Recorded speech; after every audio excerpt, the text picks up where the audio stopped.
Good morning, guys, and welcome out to Revolution.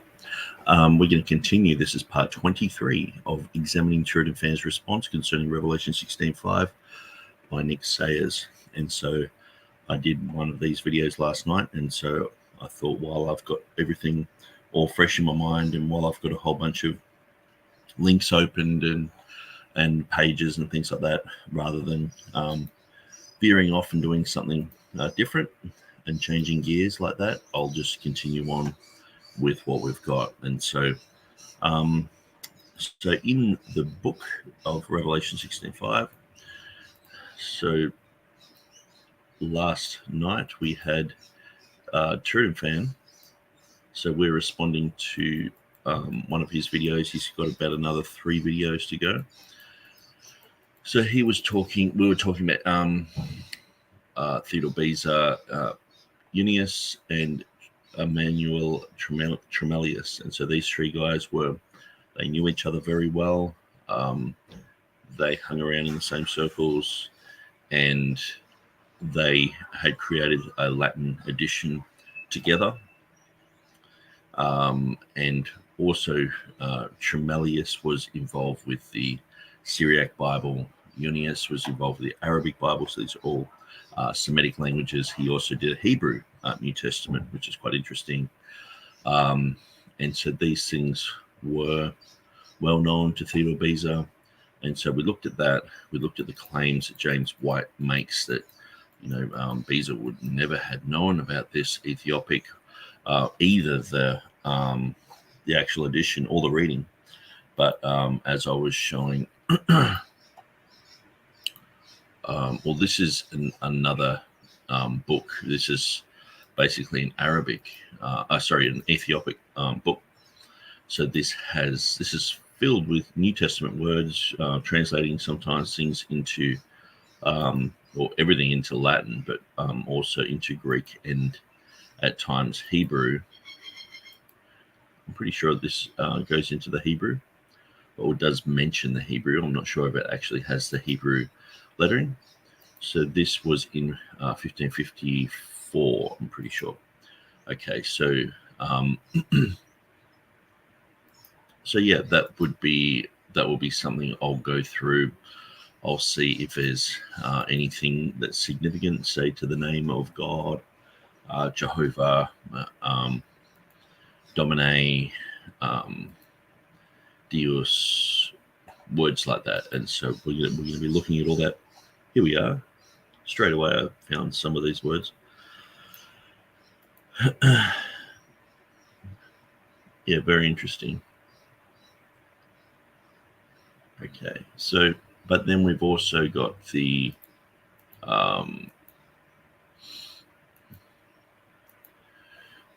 so this is a book by, I want to get the 2 pages open because I don't want to continually go through from one page to the next.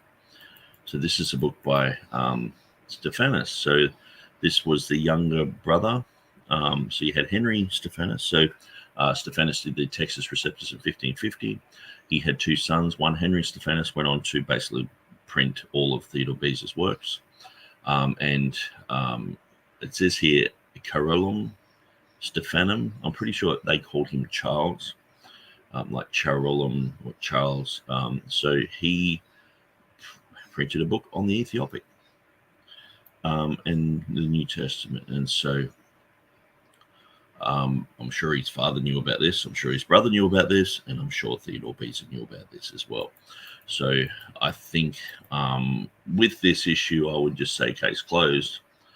But we do know that, sometimes it gets to the point where you can exhaust, like say with the name Jehovah. It's like, I don't know what else can I show for that. And oftentimes too, I'm trying to guide people in a certain direction. It's like, okay, well, look, I've gone as far as not what I could possibly go, but what time permits, and do I have to keep spoon feeding it, sort of thing?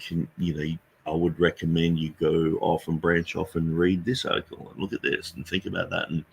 And so I would just say here, go read through this. This actually has the Tetragrammaton talking about the name of Jehovah quite frequently here, and also about a lot of the theophoric names. Talks about Tetragrammaton, Jehovah, Yah, El, Eloah, Elohim, Adon, Adonai. And this is obviously Novi Testum, so Novi Testamentum. And we're talking about the Ethiopic here by Stephanus Printing Press. So the whole case of, climbing up this mountain just to say James White's soundbite that he said, did Beza know of the Ethiopic? No. And it's like, okay, well, and this is the thing. This isn't just a closed case. Like, okay, well, there we go. Well, that's all the information that Nick's got. Can't you search yourself? Look up these people, look up these names, go down this trail, and go, well, okay, well, here's Theodore Beza. Who did he know? And even in the book, I leave so much information there that anyone who is interested in this, like I go through Cervini, Marcello Cervini, who oversaw the Ethiopic project. He was later to become Pope. And, this book here is basically, or actually that's the King James translator who knew Ethiopic there. This book, where is it? Here. It's dedicated to Cervini. And so he wrote grammars along with the New Testament. Look, you can learn the alphabet. And when you're going through a lot of these Semitic languages, what you have is you have the same type of letter, but you have a different way that this appears throughout the word. And at times creating different pronunciations. And so that's why there's so many letters. And sometimes that's why some of these languages, it takes quite a while for them to get printed, because like in Greek, they had 1,000 letters in Greek to deal with all the accents and breathing marks and things like that. But yeah, if you look at this is quite an amazing book here.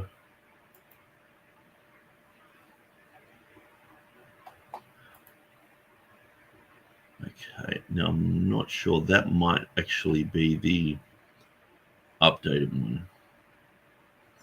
There was one 1630, so I'm just not sure about that. But anyway, so I'm just going to check TurretinFan's page and see if he's responded to anything. He's talking about Richard Brett and the Ethiopic. So let's just get straight into what he's got to say. So he's moved on from there and he's talking about Calvin. So let's jump on that.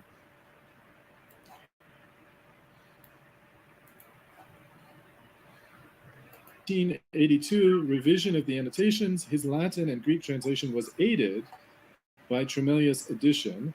Many times in which textual variation is noted by Beza, the Syriac is mentioned. Beza stated that the Syriac was worthy of the highest authority. Revelation was not included in Syriac in Tremellius' 1569 version, so the Greek and Latin version of Beza was used there instead.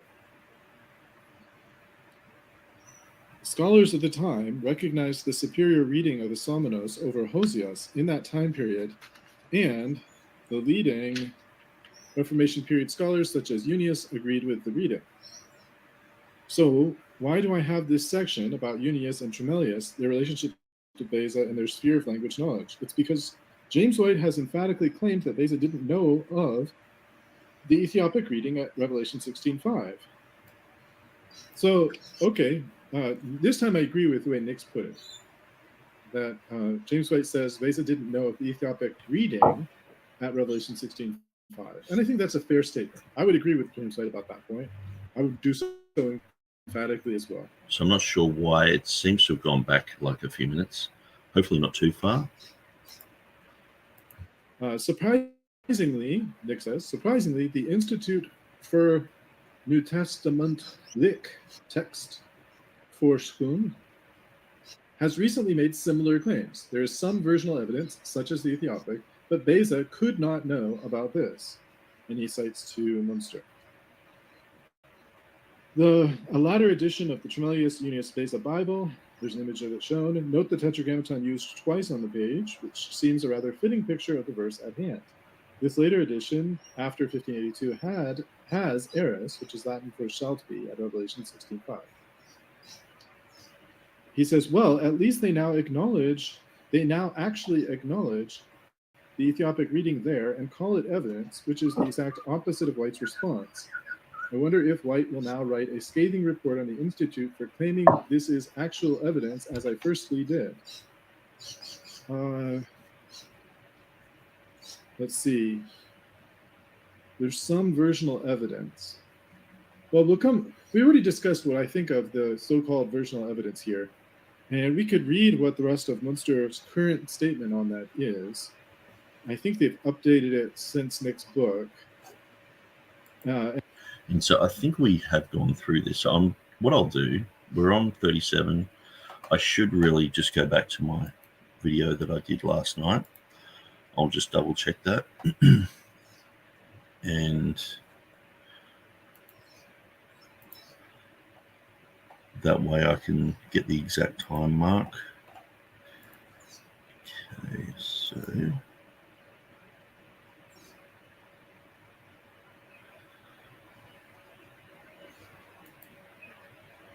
44. Yeah, so I'm glad I did that. Okay, so we're about 44. We'll start right on 44. Here we go. And here, I think I can just go ahead, if I can get my cursor back. Let's see. I think I can just share my screen and see if I can find the place where his comments begin. Let's see. He says, I am who I am, is where he starts the discussion. I don't have to be that limited. Let's see. So it's a tricky question if I can find the exact place that he begins his discussion. Let's see. Do a little search, see if I find it that way. I actually don't find the exact wording he has here. The verb is a future tense. Let's see, maybe it's a different translation.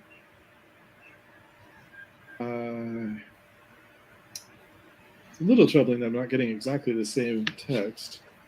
His citation is to someone else. So I'm not sure what's going on with this. Possibly he's truncated the text with some ellipsis. Let's check and see if I can find it that way.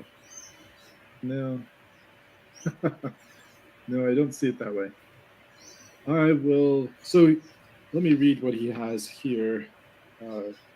There is a long ellipsis here, so maybe the previous section is from, so the previous section is actually from a different chapter of the book. Let's navigate to the other chapter. That makes more sense. So the first part is in his discussion of Exodus 3:14. Let's see if I can go ahead and share this for everyone. There we go. So as you see, Exodus 3:14, I am that I am, sum qui sum. Let's see. I still don't see the, oh, here we go, still farther down. So I am that I am, the verb in the Hebrew is in the future tense.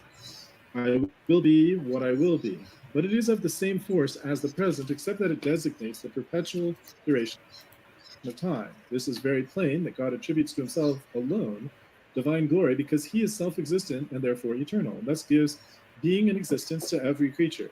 Nor did he predicate of himself anything common or shared by others, but he claims for himself eternity, as peculiar to God alone, in order that he may be honored according to his dignity. Therefore, immediately afterwards, contrary to grammatical usage, he used the same verb in the first person as a substantive, annexing it to a verb in the third person. that our minds may be filled with the admiration as often as his incomprehensible essence is mentioned. But although philosophers discourse in grand terms of this eternity, and Plato constantly affirms that God is peculiarly the being, yet they do not wisely and appropriately apply this title, that this one and only being of God absorbs all imaginable essences, and that thence, at the same time, the chief power and government of all things belongs to him. For from whence come the multitude of false gods, but from impiously tearing the divided deity into pieces by foolish imaginations. Wherefore, in order rightly to apprehend the one God, we must first know that all things in heaven and earth derive at his will their essence, or subsistence, from one who truly is. From this being all power is derived, because if God sustains all things by his excellency, he governs them also at his will. And how would it have profited Moses to gaze upon the secret essence of God as if it were shut up in heaven, unless, being assured of his omnipotence, he had obtained from thence the buckler of his confidence? Therefore God teaches him that he alone is worthy of the most holy name, which is profaned when improperly transferred to others, and then sets forth his inestimable excellency, that Moses may have no doubt of overcoming all things under his guidance. We will consider in the 6th chapter the name of Jehovah, of which this is the root. So that kind of points us forward to the 6th chapter. And here we are. But you've got to understand it, what was just said there was that I am that I am is the root of the name of Jehovah. So that comes against the whole concept that the name of Jehovah is a false name with the vowel pointings of Adonai, because it comes from Hava. So,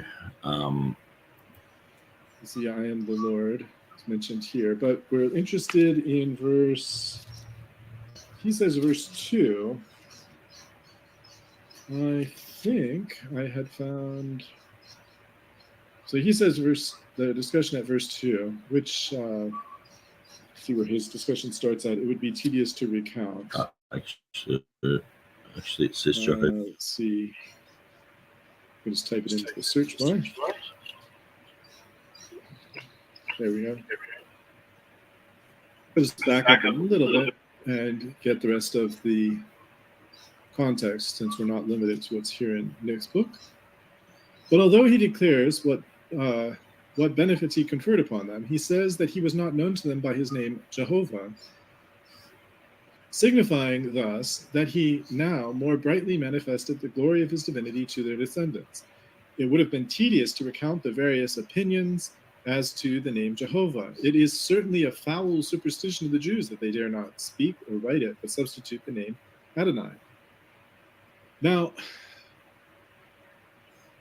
Calvin's view here is that this is a foul superstition. So I don't think Nick excluded this, did he? No, he put this in.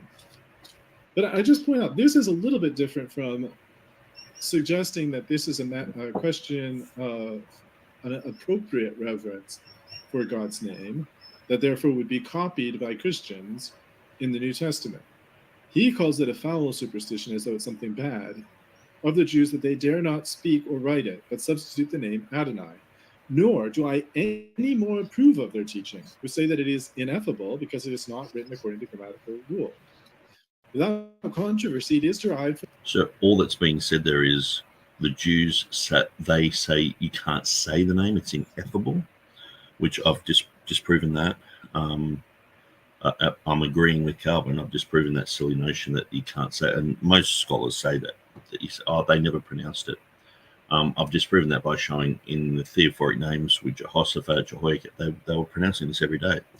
And to me, this is why they actually regulated it from Jehoshaphat to Josaphat, that they shortened those names. In the theophoric names, the first nomen sacrum was one of those theophoric names. And also how they substitute it with Adonai. Now, if you're reading through, say, Psalm 119, Ashrei Timimei Derek, and then it says Adonai at the end of that verse, where if you look at the words, it says Jehovah, which you can get confused when you first when you're Christian and you're going through this and you're trying to learn Hebrew, and you're like, hang on, it says Jehovah, but they're saying Adonai, and that's because they say that you can't say it. Sometimes you argue with Jews on Facebook, and they'll just pronounce God as G/D. You know, it's like you can't even type it. You know, and all these type of superstitions. But he's saying these are foul superstitions. But I think some of these superstitions actually are the root of the Nomina Sacra movement. From the word Haya or Hava, one or the other. Because you got to understand this, it's a substitution. To substitute the name of Jehovah for Adonai. It's the thing in Revelation 16:5. Asomenos is substituted by holy. There's a substitution there. So that's what I'm saying. If you understand Jehovah and the Old Testament, and the way that Jews treat the name of Jehovah, and also the way that translators treated the name of Jehovah, which I do touch on in my book. I don't go in depth into it because it's sort of like just a cursory look at it, just to guide people in the right direction.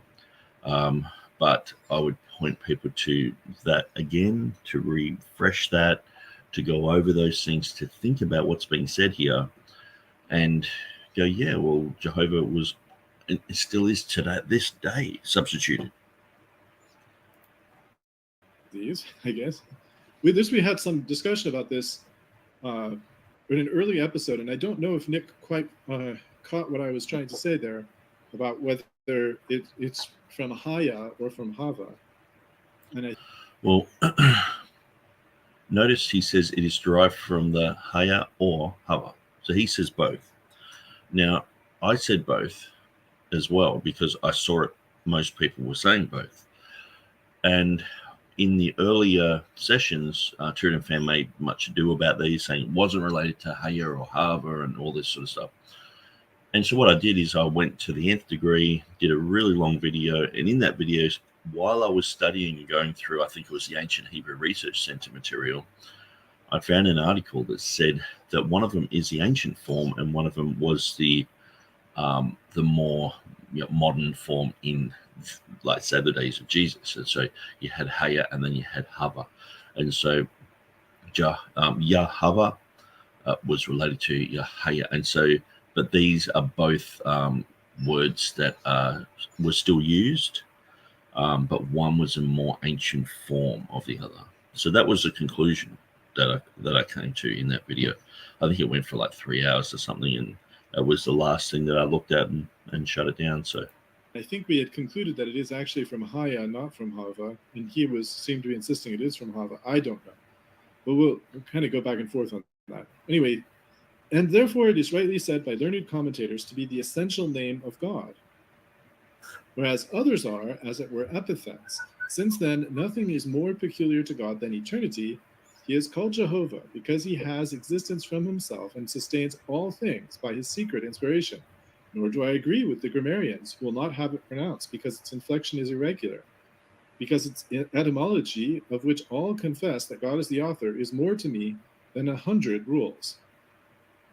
So this is, I agree with Calvin on this point, and this is also, by the way, I would just say, this is why we have to be careful about trying to correct what we see, what we think are solipsisms in the text. What's more important is that what God wanted to say and what he actually said than the rules of grammar. If it seems to violate the rules of grammar, maybe our understanding of the rules of grammar are wrong, or maybe the implication of the violation of those rules of grammar needs to be improved. But we should still follow what God said. Now, we have to be, there's extremes that could be taken to in terms of not using common sense.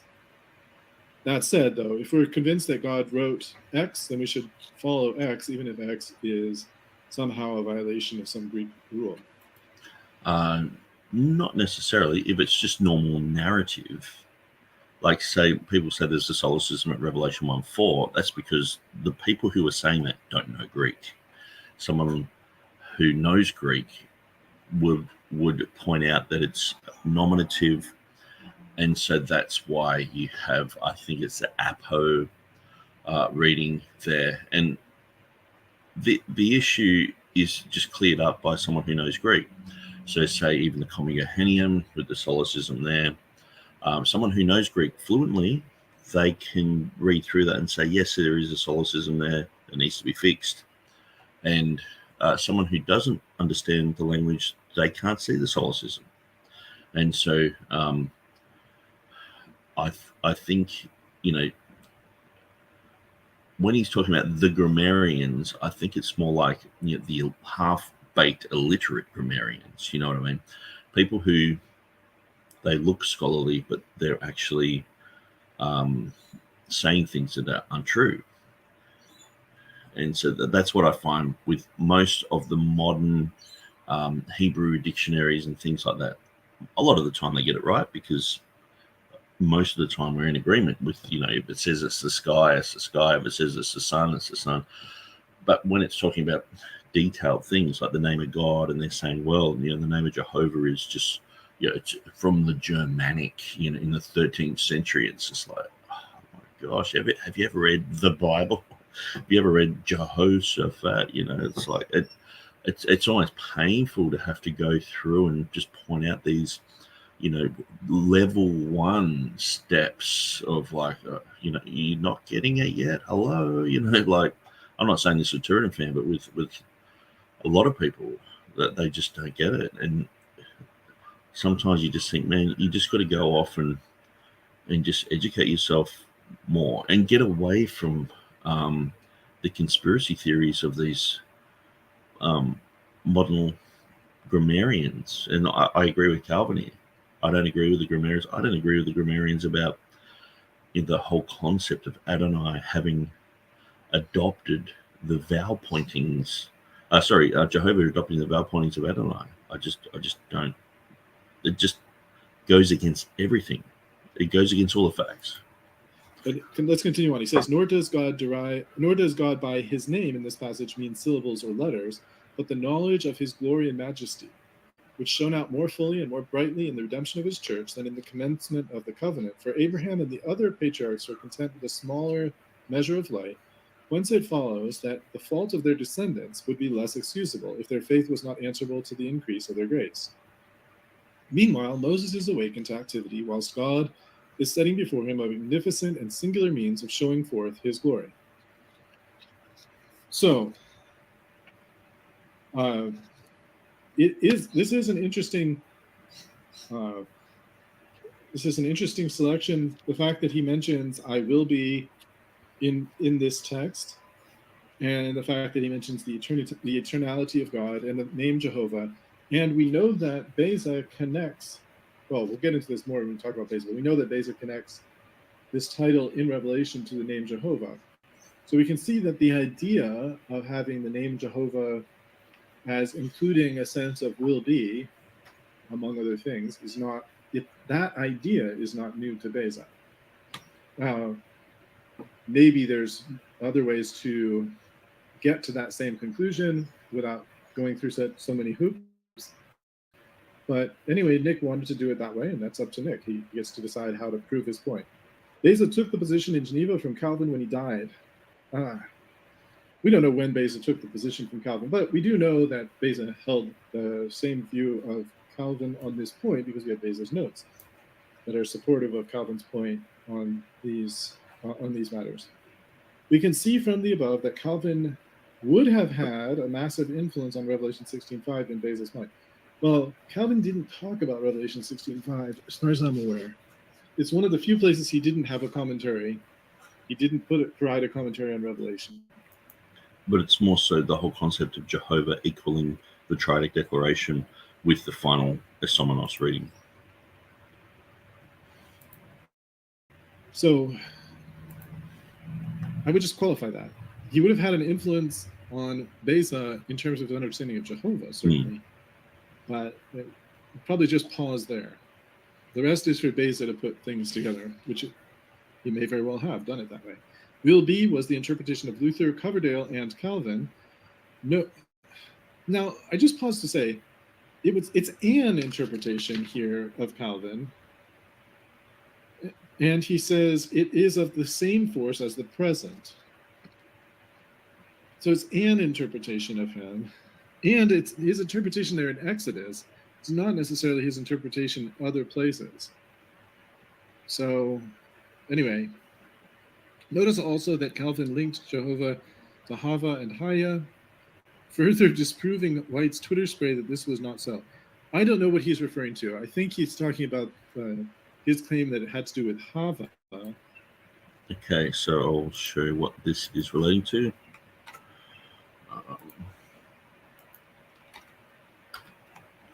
So I do have a picture earlier on in the book of James White's Twitter.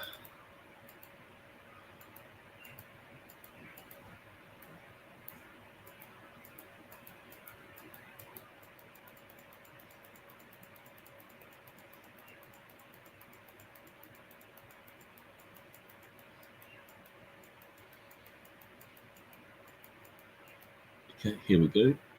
So that's me, Textus Receptus, in 2018. The whole is clearly nomina sacra. Art and was and shall be is the expansion of the I am and of Hova in Jehovah. And so James White says, I have scrolled back to find your comments as I truly find it impossible to defend the TR regarding Revolution 16.5 consistently. So please prove Hohosios is nomina sacra. There is no Hova in Jehovah, which should be pronounced Yahweh. And it's like, so this is just one of the tweets. It was quite a lot. There was a lot of back and forward. So clearly James White is going against Calvin himself. You know, I mean, and the thing is, what I stated is I know these guys make out it's really quite controversial and all the rest of it. I mean, it's just bog standard stuff. It's very, very basic etymology of the name of God. It's to me this is basics. And so anyway, so I wrote in an exchange on Twitter in late 2018, White demonstrates his ignorance of the Hava link, having a presupposition that Yahweh is the phonetical rendering of the Tetragrammaton. He rejects the logical conclusion of Hebraists.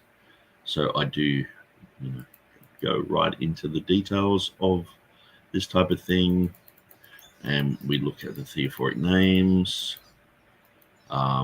We look at Davidson, who concludes that the vowels of Jehovah are original; they're not adopted from Adonai. And then I also have this one here, which I found out was from Nehemiah Jordan, which is quite interesting because Nehemiah Jordan I think it was just yesterday, was part of a panel that came out and said that they had been allowed into the Vatican to test the ink of Vaticanus.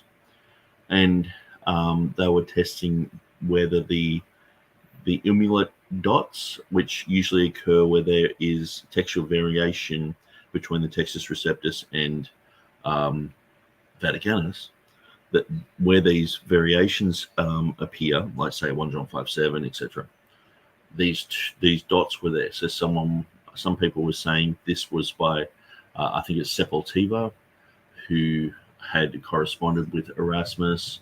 I guess Bombasius, he also corresponded with Erasmus as well.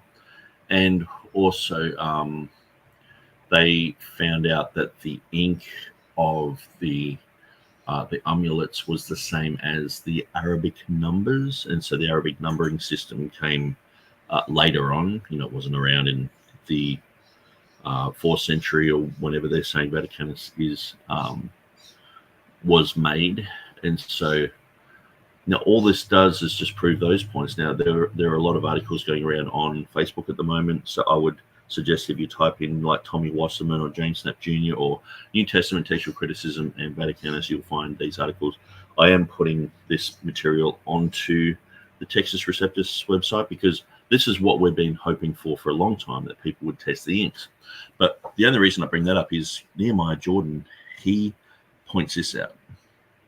So now he's considered a bona fide scholar because he's there with the academy doing this type of testing. Where before he was just some kooky guy who believed in Jehovah. It's quite funny, isn't it? Like 1 minute he's probably a demon-possessed psycho Ruckmanite devil. Yeah, I'm just threw Ruckmanite in there. It's probably not the best term because he's not a King James only guy, but he definitely believes the name Jehovah is genuine, just like we do.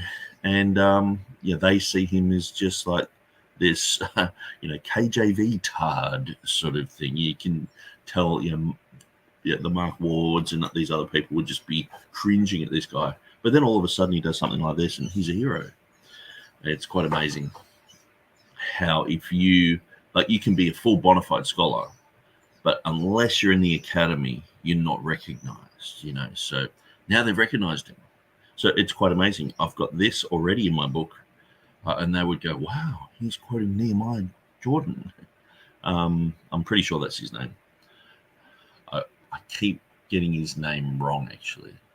But anyway, so now it will be like, whoa, this guy's in the academy, so this must be true. Where before it was just like some random thing I found on the internet, and then people were like, why are you quoting this guy's stuff? He's an idiot. And it's like, well, sorry, I just found that this really encapsulated what I had to say. And so I just put the link there. Anyway, let's continue on. And I think James White has acknowledged, 99% sure he's acknowledged that there is some link to Haya in the name. Well, James White to me in 2018 was saying there's no link, and that I was deceived. But we'll continue on. This is also demonstrated in the 1560 Geneva Bible. Note at Exodus 3:14, the God which have ever been, am, and shall be, the God Almighty, by whom all things have their being, and the God of mercy, mindful of my it says promise. I think it means mindful of my promise. And then it says Revel 1:4 in brackets. So there's a connection between Exodus 3:14 and Revelation 1:4. They're at the 1560 Geneva Bible note, and the 1560 Geneva Bible note mentions shall be. So we can see from the 1560 Geneva notes that shall be was written. It is also mentioned Revelation 1:4, which is the first of the Triadic declarations. Theodore Beza himself, the most preeminent Greek and Hebrew scholar of his day. I'm not sure that's true that he was the most preeminent Greek scholar. I would just ask why. What proof do you have that he's not? In a sense where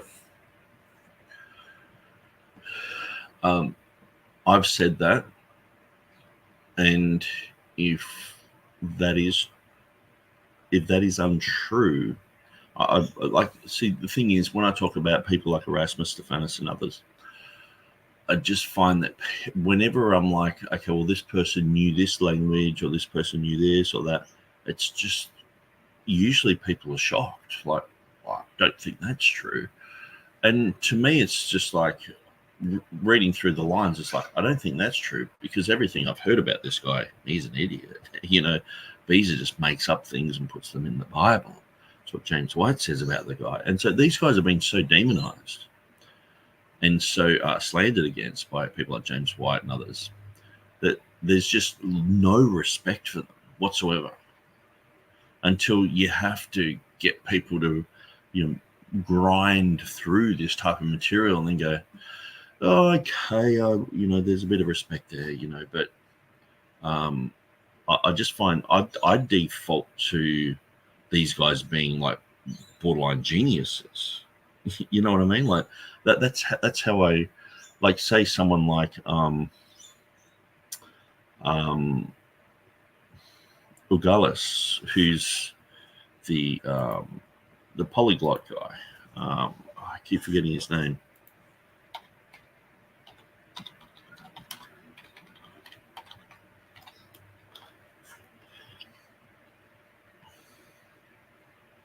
Yeah, Alexander Ugalis.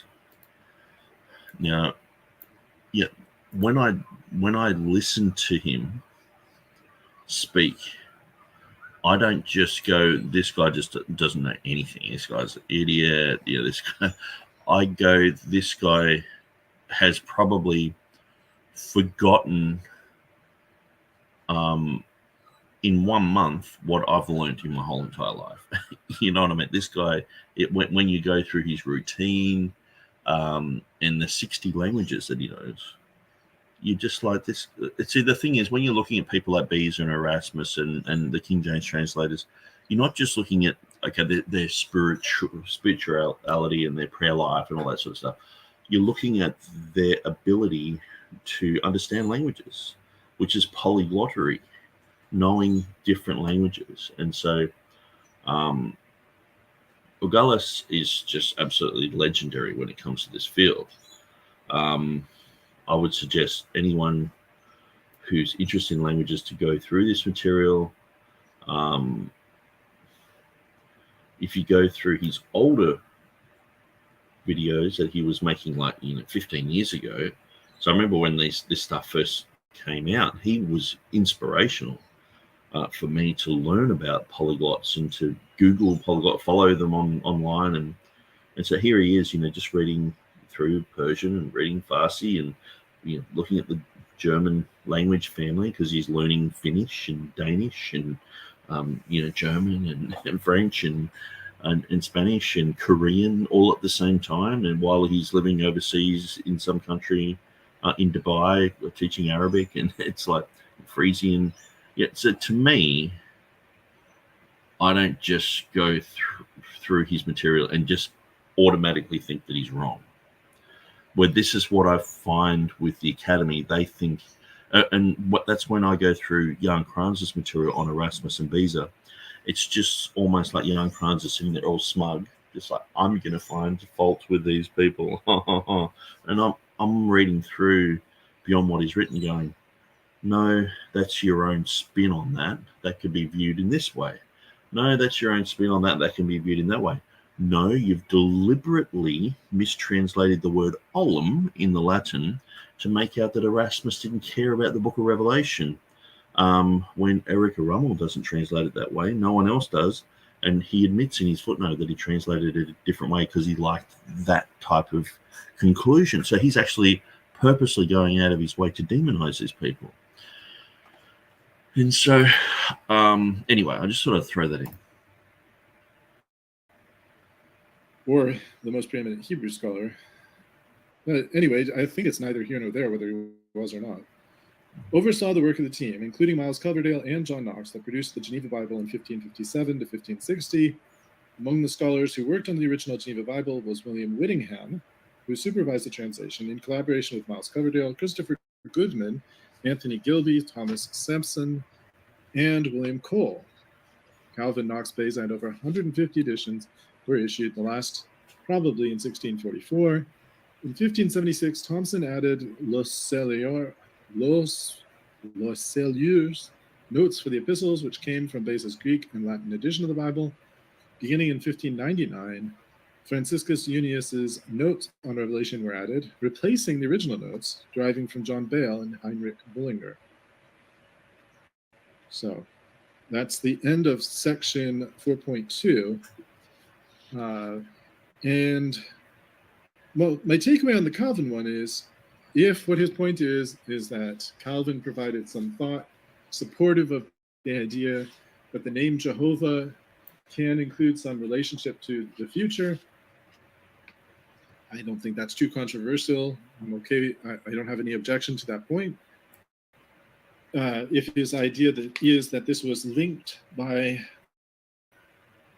Beza and others to Revelation, especially Revelation 1:4, I think that's a fair point to raise.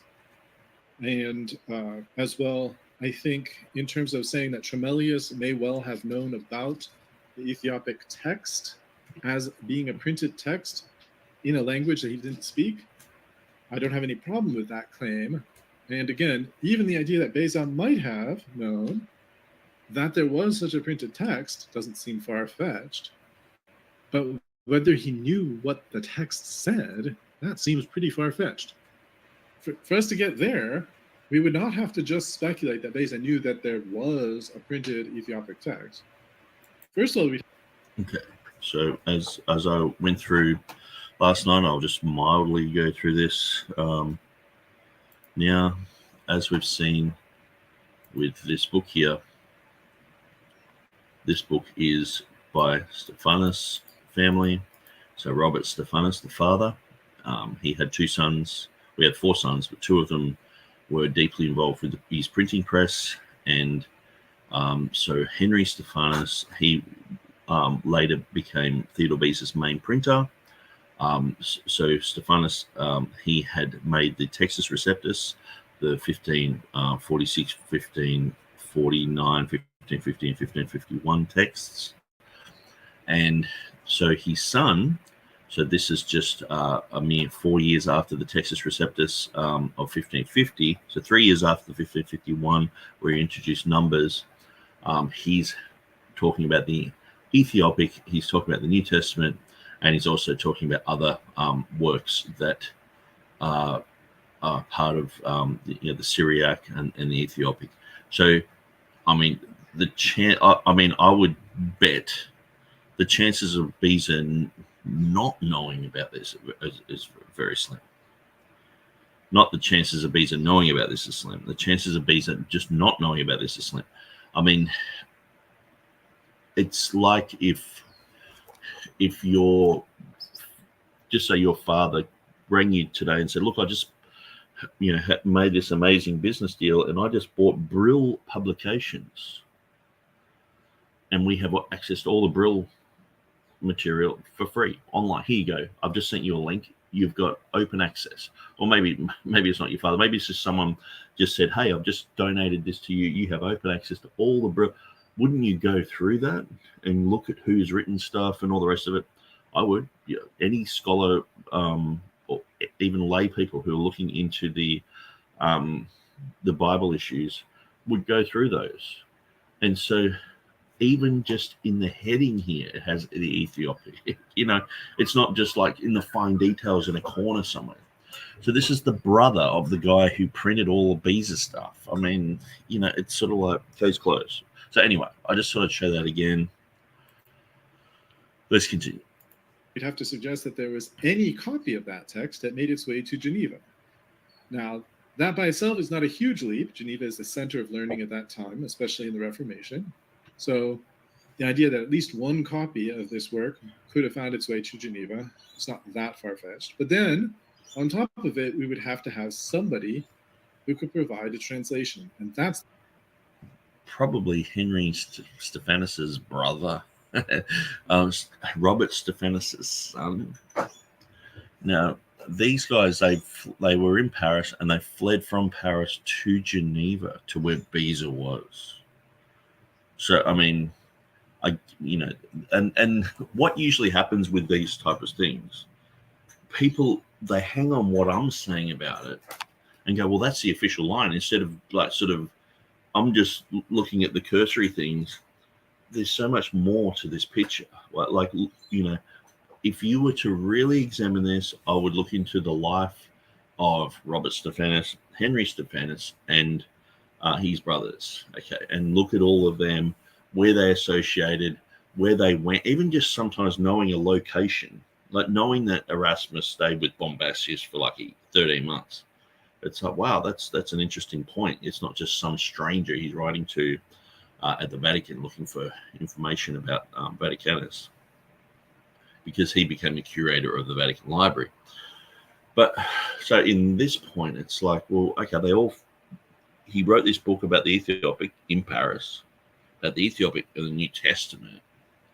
They talk in this book a lot about the name of Jehovah. And then his dad, just a couple of years before, has done the preeminent Textus Receptus edition. Theodore Beza's just about to bring out his one, printed by their dad. And then Henry's like fascinated by this and like, well, I'm going to print that, on forever. He eventually adopts, the Revelation 16:5 reading in his own text as well, because he was doing his own side projects. But the brother's doing an Ethiopic, Syriac and Ethiopic, sort of like, dictionary, I guess, or I'm not even sure. It's just looking at the language. It's a book on that, on the language of the Syriac and Ethiopic and the Arabic.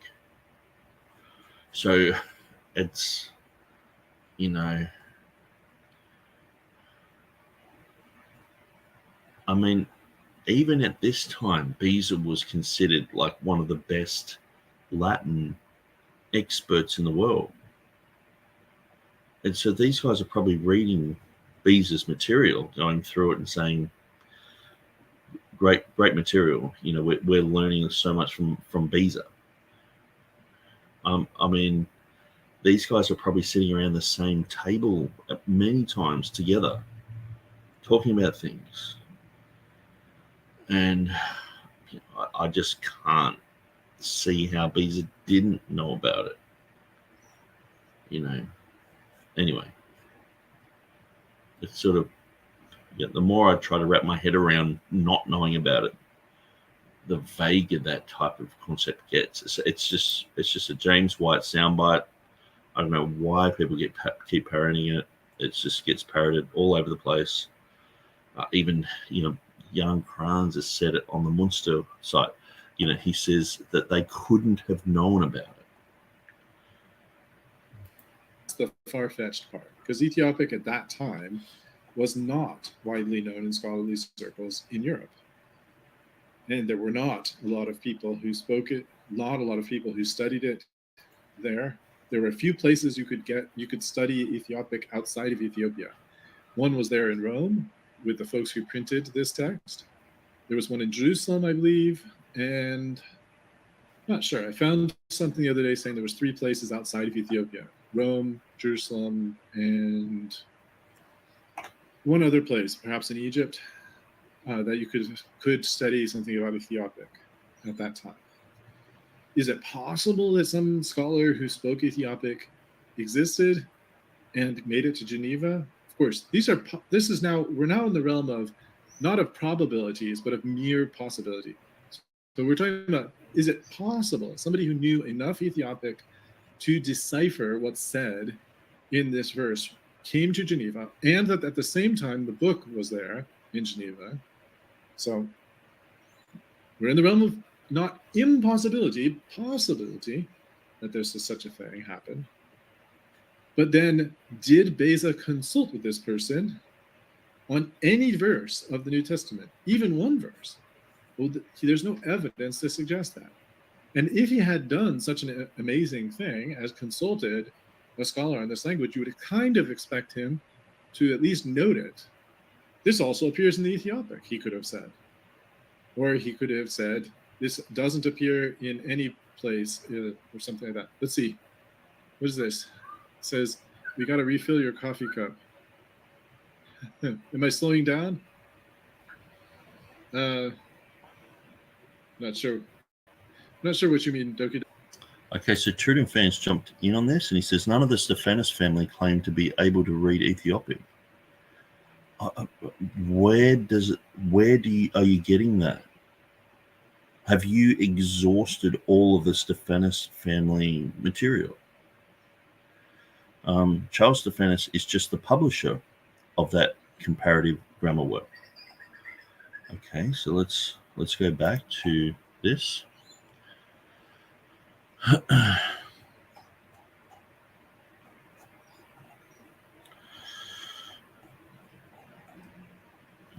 Okay, so Charles, he's the Typography Regium, or he's the royal printer. Okay, so I mean, the Stephanus family, these guys knew Latin, Greek, Hebrew. Maybe I can go to Wikipedia. Oops. And we'll have a look. Once again, that's Stephanus.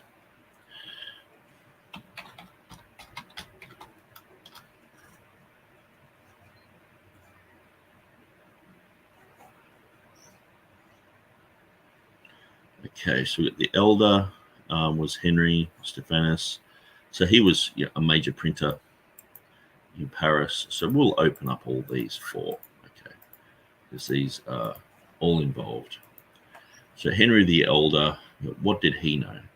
Okay, so obviously he's living in France, so he's speaking French. And then you have, so he had a family, Henry's sons, Francois, Robert, and Charles. Okay.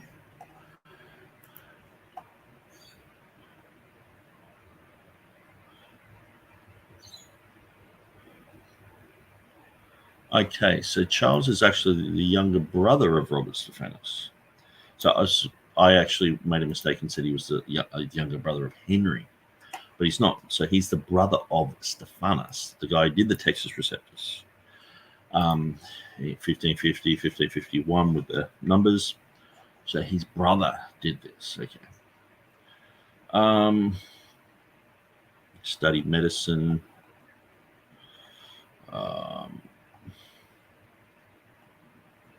So it looks like he was into anatomy.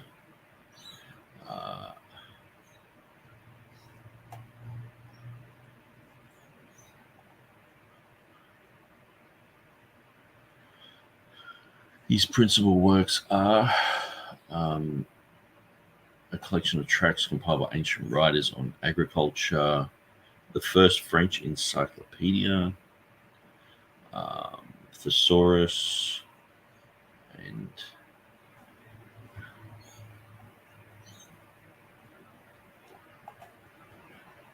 so very interesting. Okay, so I guess that does change my story because perhaps he did remain in Paris. He might have remained in Paris because it does say that the Stephanus family fled to Geneva, but maybe this guy was, it says in 1551 while Robert left for Geneva. So obviously he didn't go to Geneva.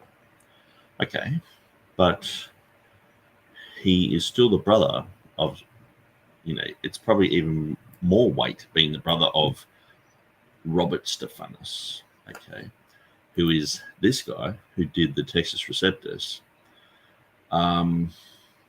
It's even more weight that, Charles, I'm pretty sure they call him Charles, that he has done this work. Now, let's look at, okay, that's Stephanus. Let's look at Henry still. All of his sons were connected to SDNA's profession in some manner, but Robert was mostly directly tied to his father's possession and ran his father's business after he died. So that's Robert Stephanus who did the Textus Receptus. Francois became a bookseller for the University of Paris, occasionally dabbling in publishing.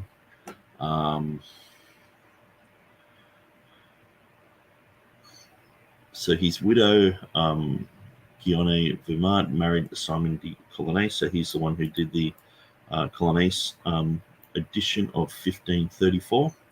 I'm pretty sure that is a remarkable print of the 16th century. He likely worked for Estienne's publishing company while Estienne was still alive. Charles Estienne was a medical scholar, even publishing some works related to medicine and natural history.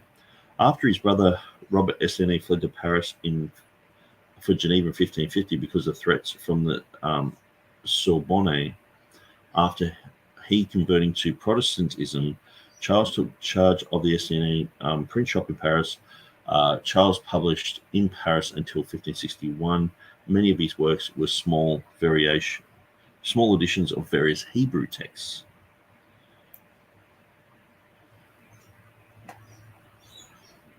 Okay, so just see if there's any. Maybe there is.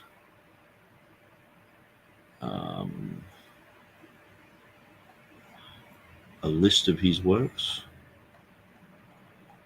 I love it when they actually have works and it's just got a full comprehensive list. Maybe I missed that. Publications, Aristotle, French, Paul's epistles. Okay, no, that's the father. So we're looking at Charles here.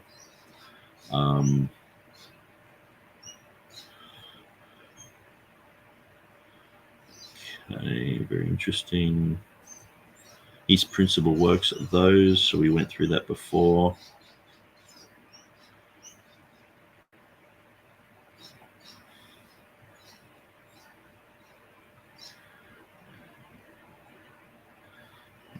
Okay.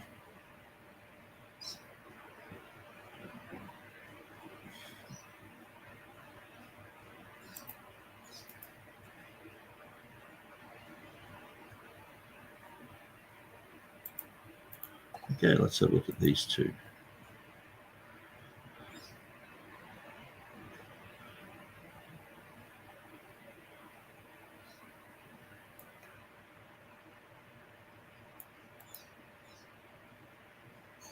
Okay, so it goes back to the article. So here are his works. Okay, so that would be something to go through, and it would be good to go through and check if there is any more Ethiopic material there. There's quite a lot of books here.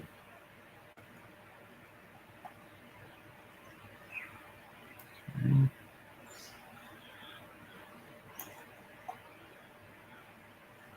It looks like he was very interested in books on science and medicine. This looks like a book about the Academy Royale des Sciences, mathematics.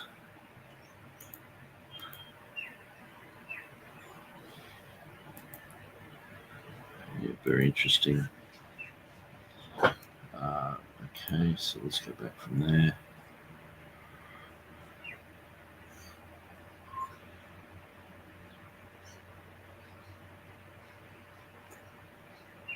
Maybe this one.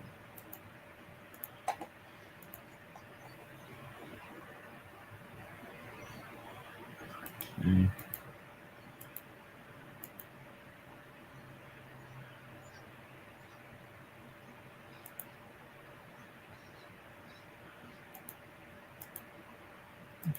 All right.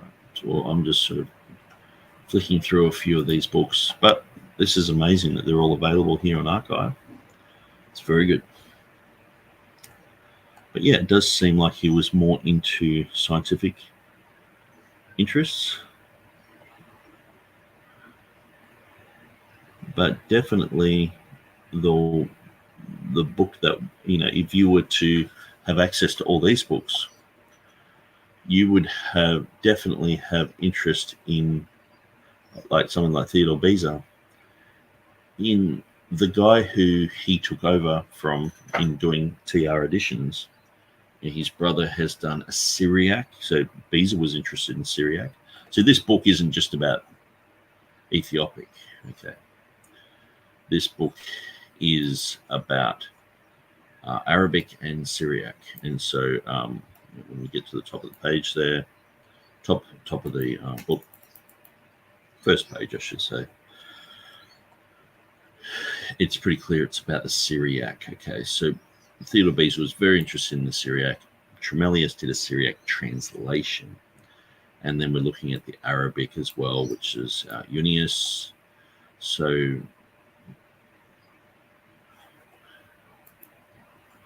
I mean,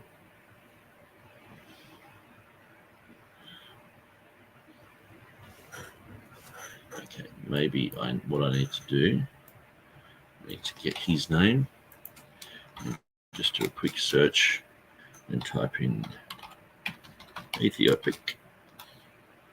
Whoops, I didn't put it into commas.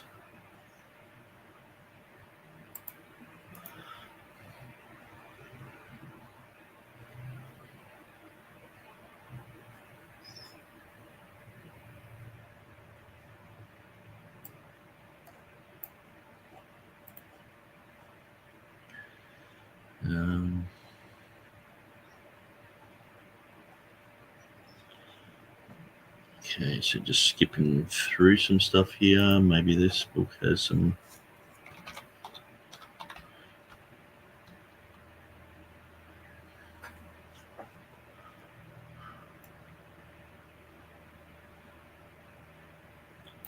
Anyway, that's not really proving much.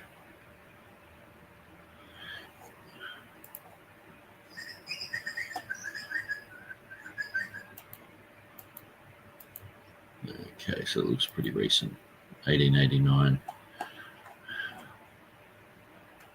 Okay, so let's just drop that concept, look at that later. And so, but yeah, lots of books written. Very interesting printing here. Wow. That's spooky. It looks crazy. Okay, so that's Charles. Then we got Robert, does the Textus Receptus, prints a whole bunch of books.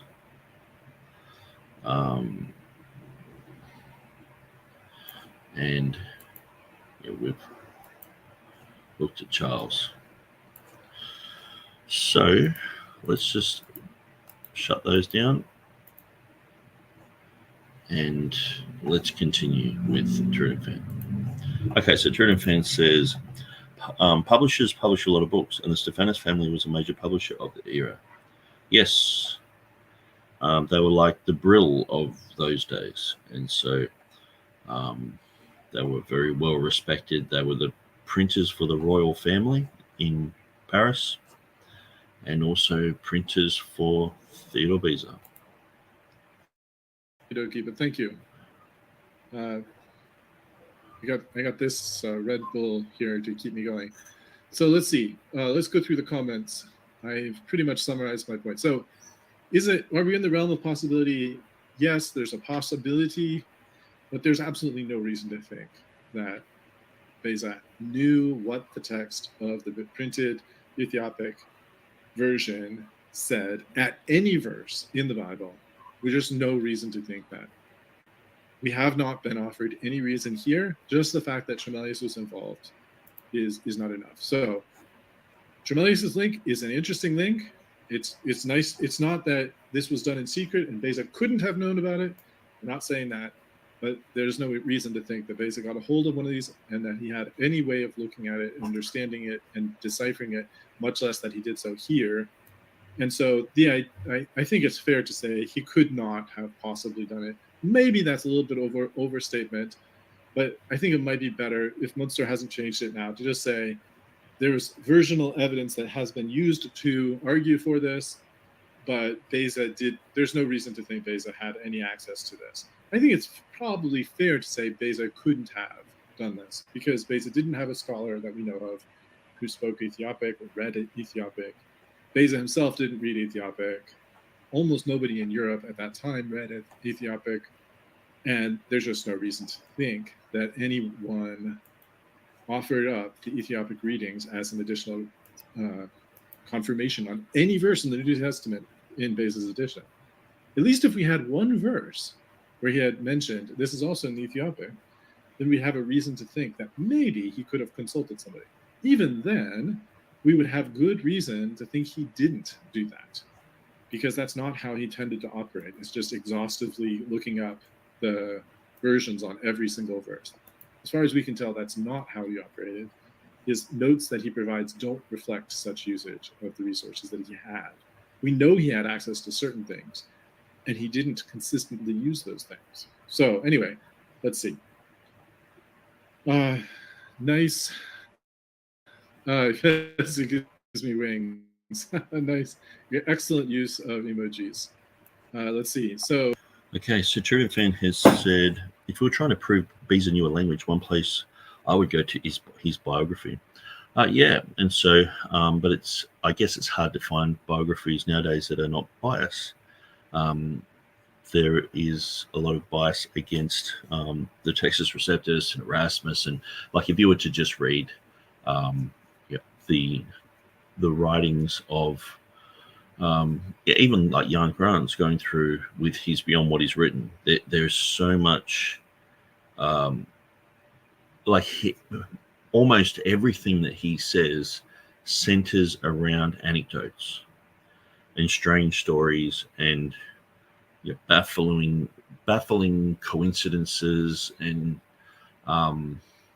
anecdotes that make Erasmus look like he is just a bumbling fool. And so it would have to be a thorough examination of Beza. But see, sometimes people too, like we're looking at one aspect. I'm sure that Beza knew many languages, but if I was to say, okay, he knew Spanish, how would you know that? And if I was to say he checked the Spanish Bible, how would you know that? Like, to me, these guys, they would have done that. It's just almost like something that wouldn't even have to be mentioned. It's like with the King James translators, they went through all the language editions. And so they looked at all relevant information. And so understanding that, then you know that these guys were at a level where they could do that. But, how do you prove that Stephanus, even Stephanus, well, I guess Stephanus, he probably printed some of these Spanish works. But then I guess all you really have to do is look at Junius and look at Tremellius and at what they knew and where they were going. And so I guess that's where I'll go next. I'll look at their works and what was printed and what was mentioned in their forwards and things like that. But I'll go through these Ethiopic Bibles because even just skimming through the Latin, it's I'll go through the Ethiopic text that's printed by the brother of Robert Stephanus, because he does mention the edition in Rome. So it's very clear that this was known to scholarship. This would have been known to Robert Stephanus, who did the Textus Receptus. So even then, it's like, I wonder if Robert Stephanus actually mentions this, because he did his edition in 1550, so that Ethiopic just came out. So then you look at, it's 6 or 7 years later, Beza's edition comes out, and then he's just sort of mostly just talking about the Greek and the Hebrew text. He's not talking about Ethiopic.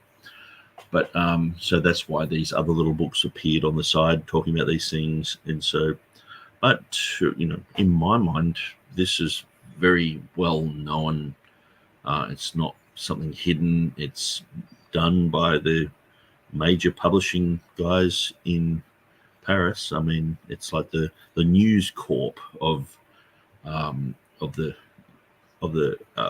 Reformation. These guys, whatever they printed, would have been very interesting to people, well known to people, especially if you were getting your own material printed by these guys. You would be fascinated in that. I'm sure that all these people owned editions of Erasmus and had them on the shelf, and what we see later on is sometimes they were reprinting a lot of that earlier material as well. So I already mentioned hi to Sola Scriptura, grace and peace. Hello to Fred Beal, good to see you here. And to Doki Doki Bible Club, who said, I enjoyed your debate the other day. Thank you very much. I did enjoy it. I'm also looking forward to a debate this coming Saturday. Not the same time, but an hour earlier. I think it's like, instead of being 8 Eastern, it will be 7 Eastern. And I'll be debating a gentleman. I don't know if it's his real name, but if so, it's an interesting name, Seraphim. I assume that it's a name that he's taken on as an Eastern Orthodox, like kind of like a baptismal name or something like that, and probably being named for Saint Seraphim, not for the actual, not as a plural. It is a plural noun, Seraphim. It means more than one seraph. So I don't know whether it's actually his name and he's named for Saint Seraphim or something else. And I don't know if Saint Seraphim is a person or it's just all of the holy seraphs. He's also been referred to as Cabane. And he has debated some interesting people. So he has debated Anthony Rogers. I've listened to that debate. So I'm just going to speed this up a bit.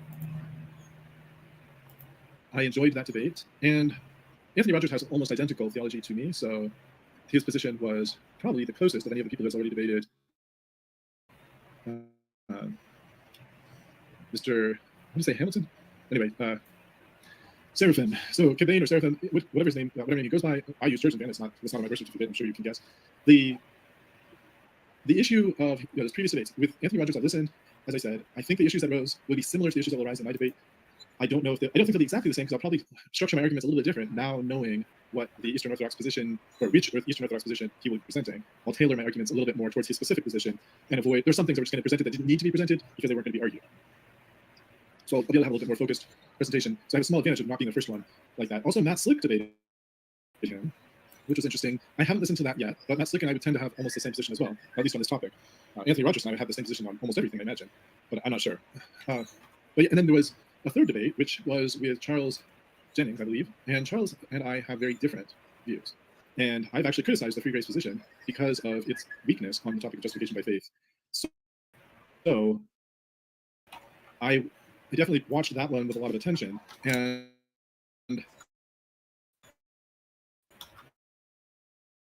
I've actually watched, I think, at least twice now. I mean,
Okay, for some reason it came up. My audio's gone.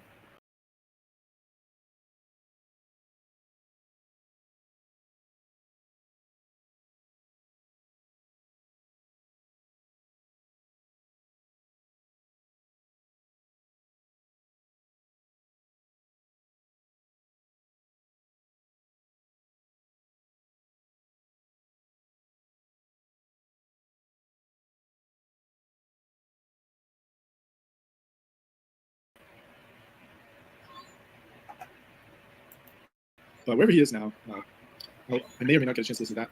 Okay, so luckily we were just going through the end part of this video, so but I'm just going through just seeing if there's anything more to be said, and then I might go through a little bit of the other video. But yeah, so the audio, it actually said on StreamYard, warning, your audio has just cut off. So I don't know how that happened, why that happened, but hopefully you guys can hear me now. Discussion, but that was probably a discussion more tailored towards my specific interests, being that I don't know what Cabane's background is, but he said he became Eastern Orthodox around 13 years ago, something like that. So I don't know what he was before then, but he seems to, tend, I don't know. In any event, thank you all for listening, for watching. It's been about an hour presentation on this. God willing, there'll be a nice presentation, an interesting presentation, and maybe an opportunity to help Nick continue to advance his arguments on Theodore Beza in the next section. That'll be section 4.3. It's about 15 pages of material. Some of the points we're just going to concede what he says, of course, because we fully agree with him. In other places, we'll have some pushback there. Then probably one more episode to finish chapter 4, and then maybe one final episode to round out the rest of the book. So we'll see how that goes, but no promises or guarantees. Also, there are a number of arguments I do want to address, and I think the biggest ones will be the arguments relating to Hymo and the arguments relating to Beatus. So those are the ones that are most interesting to me that I've heard. Oh, and there's a Thomas Aquinas argument to be made and to be addressed. I think I've already adequately addressed it, but we'll see. I may come back to that. We'll see about that. Well, thank you all for watching, and God be with you.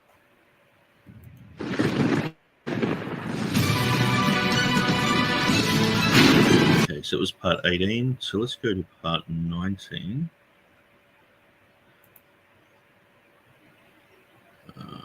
Which is here.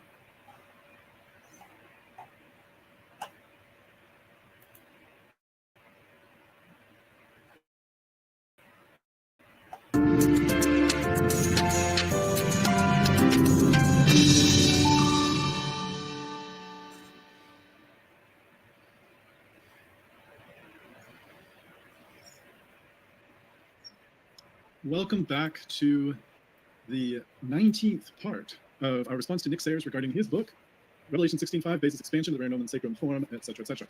So in this episode, we plan to discuss sections 4.3 through 4.6. That's the end of chapter 4. It's a little bit aggressive, but I think we can do it, but we'll see. So that's after chapter 4, we'll just have essentially the conclusion, responses to things that Nick's offered elsewhere, and that's about it. There won't be a lot more after this, I suspect, but there's still some good meat on the bones, some more matter to chew over, because we are coming now to what, at least in theory, is kind of the critical point of the book. And here I have to point out that Nick has very kindly, several times, pointed out the fact that his book has I think the right way to put it would be to say a flaw that's not his fault. In other words, it's not Nick's fault that there's this flaw, but indeed there's a little bit of a flaw. And if you go to his website, you'll see a more up-to-date version of Nick's argument here. And it's kind of surprising because it is kind of a critical point to the book, being a book about basis expansion, but the flaw relies on essentially an issue of Latin translation. So Nick was reliant a little bit on the translation that was provided by people before him, and there were some inaccuracies in what he had in front of him.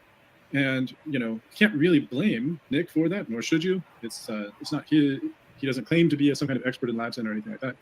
And Basil was writing in Latin. So Nick had a translation he's working from, and honestly, I'm going to be critical of that translation. That's not a criticism of Nick.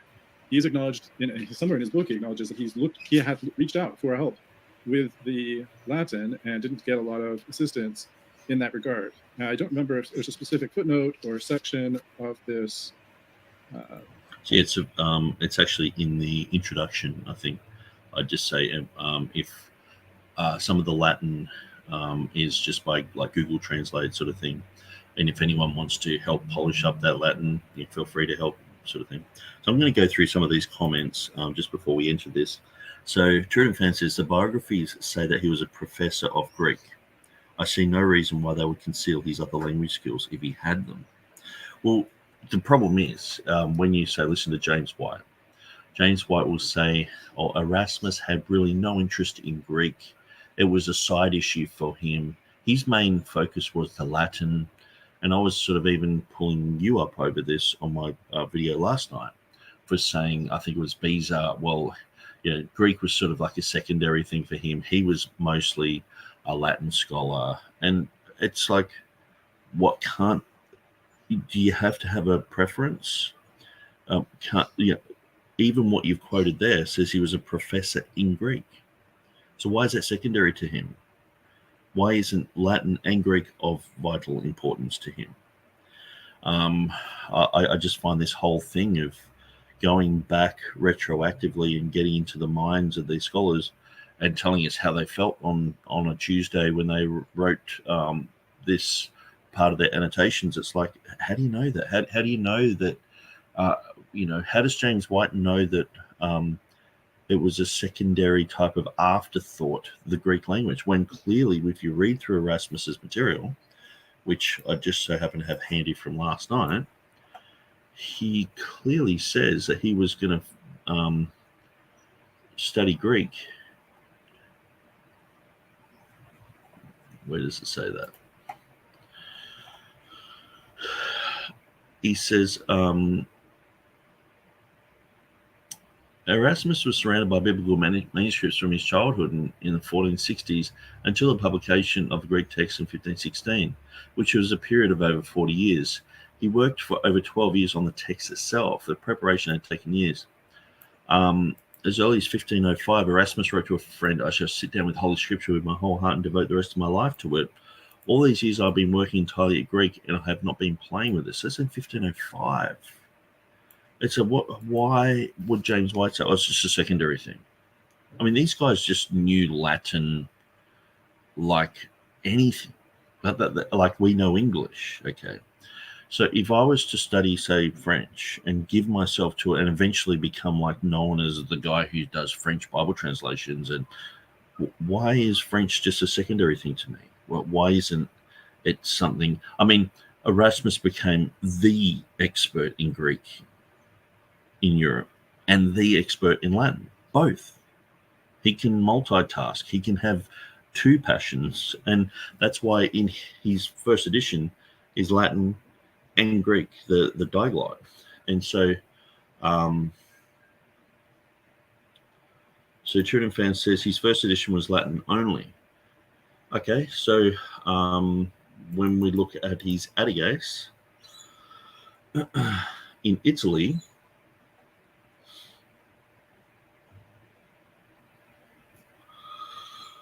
his research using Manutius, so Aldus Manutius was the greatest Greek printer probably ever. His resources and Greek scholars enabled him to expand his collection of proverbs from 819 entries to 3,260 entries. So he's doing proverbs of the Greek language. So I see TurretinFan saying he's talking about Beza. Okay. But this, what I'm pointing out is, James White will say this. Well, why is he... why do people talk about Erasmus and the Greek text when he wasn't really interested in that? James White says this often on the Dividing Line program, or he used to, when he used to talk more about text criticism. So that's why I've examined a lot of this and brought it up. It's like, well, actually, that's not quite true. And Timothy Berg was parroting this the other day, and I was like, no, that's not true. So anyway, we're talking about Beza here. So TurretinFan's clarified that. So when he says his first edition was Latin only, it was Latin. It was a Latin commentary on the Greek text. So it is a Latin Greek commentary. It's written in Latin because most other scholars wouldn't understand it. Okay, so let me just point out exactly what this was. So we'll just go down to the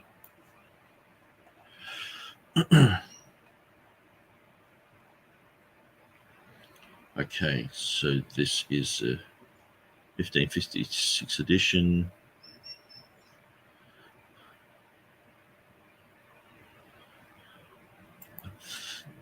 I think I'll go to the 1557 edition because it's 1556/57, but I think the 57 one has a little bit of, the one on Google doesn't have the introductory material.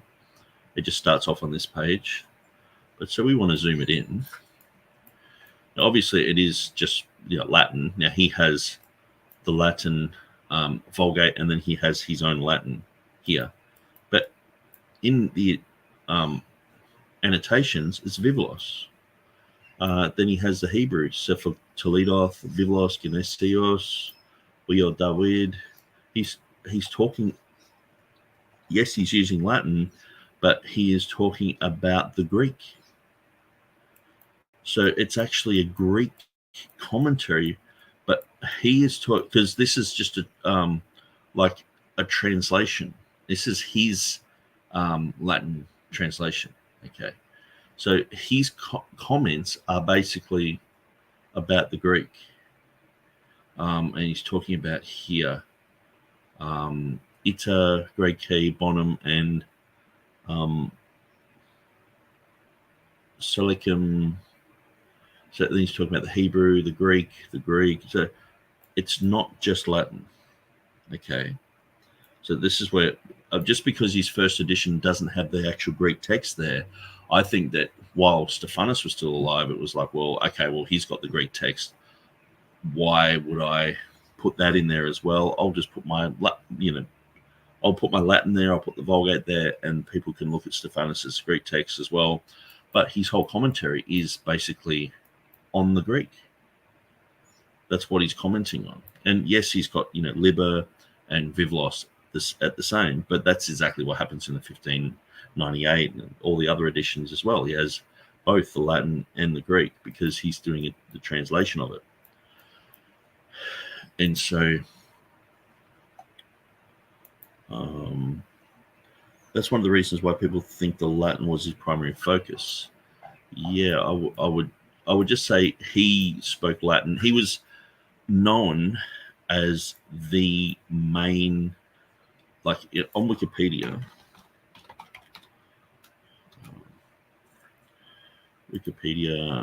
Actually, I should just type in Theodore Beza, it'll come up.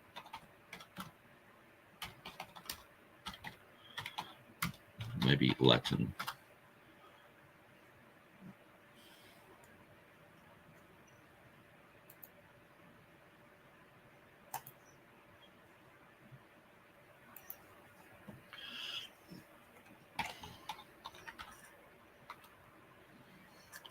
So he published a collection of Latin poetry, which made him famous. Whoops. He was widely considered one of the best writers of Latin poetry of his time. So that's in 1548. So we're looking at, almost 10 years before he's working on New Testament material. So he's an expert in Latin. But later on, it's like, well, obviously he's an expert in Greek as well. So, and when we look at his edition, it's a Greek and Latin edition. Just because he didn't print the Greek there, Stephanus had already done that. He definitely is commenting on the Greek. And so, I guess I would go through his introduction material to see exactly where he is coming from.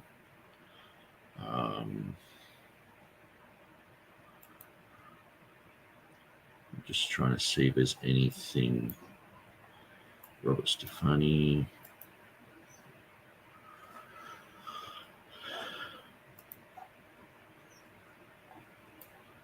Oh, yeah. And so, yeah, this is the thing. This is the Old Testament. So he did a whole commentary, or this is Maccabees. So what we might do is show some thumbnails here, or maybe a title view, content.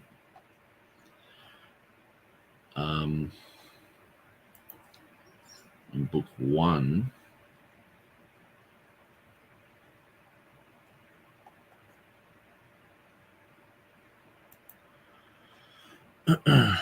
and so this is his commentary on the Hebrew. I'm pretty sure Stephanus did a Hebrew edition in the 40s. And so he's either commenting on that or some other Hebrew edition. Let's just go to the actual text.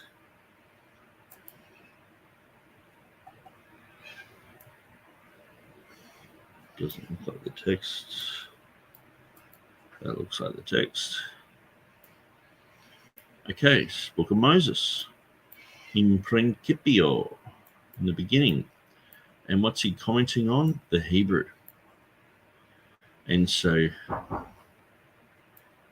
this is, so he is not only just an expert in Greek, he's an expert in Latin. So when I said before, in my book, and you were sort of shying away from that concept of, Theodore Beza being an expert in Greek and Latin.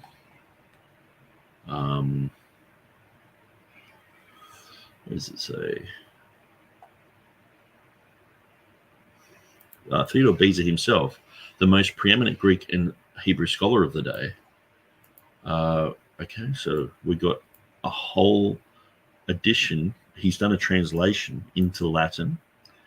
He's looking, that's his translation. He's looking at the Vulgate, and he's writing a full set of annotations about the Hebrew. So I would definitely say he knew his Hebrew. I'd definitely say he knew his Greek, and I'd definitely say he knew his Latin. And so which one are you going to say? I mean, there's three times as much Old Testament as there is New Testament. He's written about that as well. And so TurretinFan's saying he's an expert. My hesitation was about the top claim. Okay, so who would be better than him in this area? I guess you're looking at Tremelius, and at this time he still doesn't publish his Hebrew edition until 1569.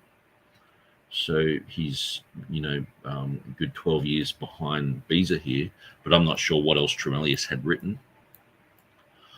But these guys worked together on these projects. And so, yeah. So anyway, I'm just looking at this going, I'm pretty sure Theodore Beza knew his stuff. And so this is what the Geneva Bible was based on. A lot of this material. So anyway, I think I've sort of made my point. And this would be a really good edition to go through, actually. That looks like it's just put over the actual page. It's not even part of it. It's like a bookmark. Which is okay, but it's kind of annoying because it ruins the text. But anyway, I'm sure you'd find it elsewhere. He does a Latin edition, does the Greek edition, and he was also instrumental in that, in the Hebrew there, which is quite interesting.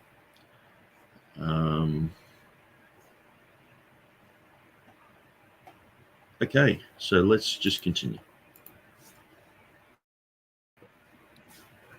I'm trying to recall. I think it's... Actually, it says here, bold as a lion says, if you are a professor of the Bible, would you not study some of the languages the scriptures are written in? Yeah, and I think even if you were to just do a commentary, you would become very acquainted. Because, say the material that Beza brings forward, it's top level. He's way better than almost all scholarship that I know. And that's why I follow him, because it's like, well, why would I bother with other lesser things? And so if we go to, say, Matthew 1:1, when we go through his material, like his annotations, he's pointing out all the issues about Rasmus talks about these things.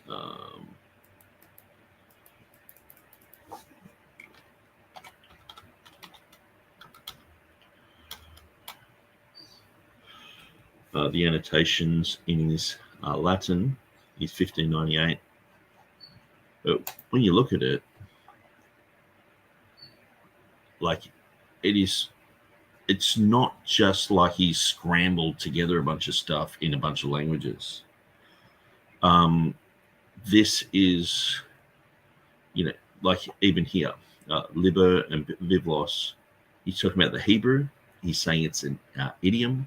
And he's saying this comes from Genesis 5:1, where it talks about the genealogies and the Sefer Toledoth.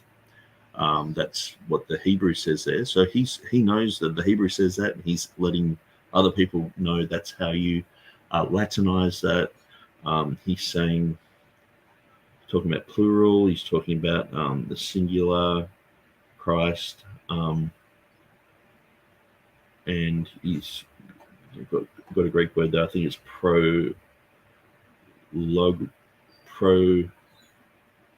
I can't read that. It's very squiggly. And then the Genesis. So he goes through that. Filio David, Filio Abraham. So everything he says here is very pertinent. It matters, and a lot of commentaries are based upon Beza. And so this is top-notch stuff. It's not just, it's not your average type of thing. And as we saw, he's got all these actually, I might even see if I can go and have a look at what he has at Exodus. So,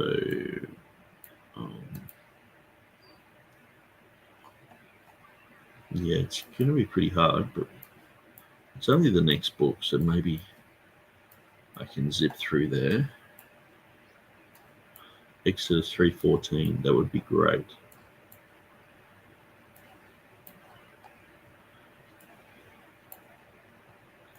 Okay, I think I've found the book of Exodus. Yep. So it should be not far from here, maybe about here.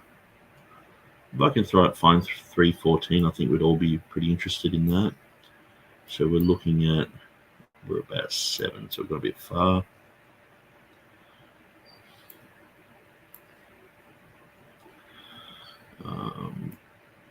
Chapter 3, 10, 11. Okay, so here we are. 14. So we have the Latin here. Well, it's interesting. He's got, he's actually using Hebrew lettering here for names. Moshe. So that's the sheen, okay. And he's got is, notice without the sh, it's a sound, which we have the dot on one side and the dot on the other. It's the same in, it's the same in Urdu, actually, which is interesting. But it's it also has, Russian has a very similar type of thing with the sha and the sha. I tend to go sha with my jaw out, the sha with my jaw in. There's a difference, apparently. Israel. So he's got his Latin translation there. And then it's got the Vulgate. Now, no doubt it's got something written down here. And I guess in a way, oh, look, he actually has a Triadic declaration. Apo tos ho'en kaho. Ho'on kaho'en kaho erkomenos. And it's very interesting. And so this is the sort of thing I'd actually love to go through this type of material from the beginning and go through like an edition of, say, Stephanus or Beza, and go and look up all the words and have people who know Latin to say, oh, well, that means this and that means that. But so we see, the name Jehovah here is relative to the Triadic Declaration here, Revelation 1:4. This is a concept that has been around for quite a long time. So this is related to I am that I am.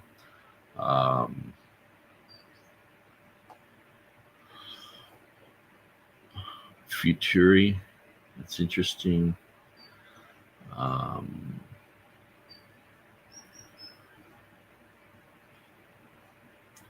Yeah, interesting material there. So I just thought I'd look that up, have a quick look at it. But yeah, as far as Theodore Beza being, so TurretinFan's says he's an expert. My hesitation was about the top claim, and I wouldn't put it past him being a top scholar. I think he was only superseded by Tremellius. Tremellius being a natural born Hebrew, knew Hebrew, and he did a Hebrew New Testament, which was quite good. So King James Bible Sunday School said, I just joined. What are you looking at here? So I'm going through TurretinFan's video number 19. So I think there's another 2 or 3 videos to go. So I'm just trying to go through these. And but what I'm going to do, I'm not going to go over 2 hours. So I've got about another 10 minutes, and I'm going to shut this down because I've got to go out to a birthday party. And so I've got to get ready and do a bunch of stuff. And so let's continue on. Towards the beginning, but I could be wrong. Anyway, he has some. He has been kind enough to point out those points. This is not to criticize Nick for his Latin work or anything like that. He doesn't claim to be a Latin scholar. He's not trying to do that. And that's not. I think we can address the substance without spending too much time on that one point. And that said, I do have some other points to address on this topic even that will then, I think, tie more into things that Nick has said elsewhere, not in this book, on this subject, because he has that a lot on this. It's one of his one of the projects he's been working on for a long time. He's responded to a lot of different people on it. And some of those points I don't think have fully fit in here. And I don't know if they'll come up when we discuss this debate. Okay, so that document was the 1556/57 edition of Theodore Beza in his Latin text, which had the annotations on the Hebrew and also on the Greek. And so, yes, it was Beza. Itself, or this book itself, this chapter of the book. Speaking of debates, Doki Doki Bible Club was there listening to my most recent debate last Saturday night on justification by faith alone through the imputation of Christ's righteousness. I appreciate you being there, Doki Doki. And now let's turn to what Nick has to say. So section 4.3, it's at page 154 of this printing of Nick's book. And he begins with a representation of the hand markup made of his 1565, which this hand markup shows the change to be made. And he says the first trace of Asomenos in Beza's readings is in Beza's own handwritten notes on his 1565 edition on page 647 in preparation for the third edition of 1582. And he provides a footnote. Unfortunately, the link he provides at the footnote doesn't work anymore, I don't think. But in any event, it does seem to indeed be a representation of the relevant page. And he says then in the text of the book, he says, Hosomenos was inserted into the main body of text in printed editions of the Textus Receptus by Theodore Beza in his 1582 edition. So far, I do agree with his point that the change was made in the 1582. I would prefer not to say inserted in. I would prefer to say swapped in, because something was not just added into the text, something was added in and something else was taken out at the same time. It's a substitution variant that he... It's an expansion of the nomina sacra, which the holy is pointing to, but introduced. He says there are about 200 Greek. He says one can see in Beza's hand copy that Hohosius and Sanctus are both underlined, and Hosomenos entered into the margin at that stage. Now, this part I can't completely agree with because Sanctus doesn't seem to be underlined.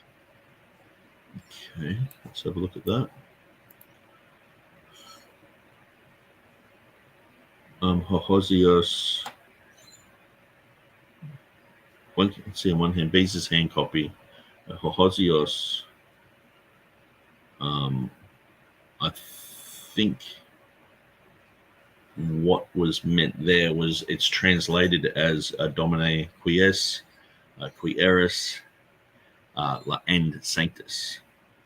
So it probably should have Hoosios, and then maybe in brackets, meaning en sanctus. But I have it and are both underlined.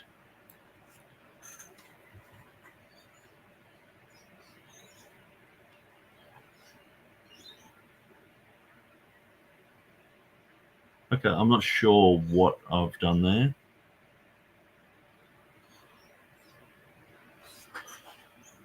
But maybe I've tried to make this bigger before and it just failed. And so, oh, here we are. And zoom. 150. That's better. So there's definitely no line there. But it does look like there is a bit of an emendation, a line through the quia and judicatis.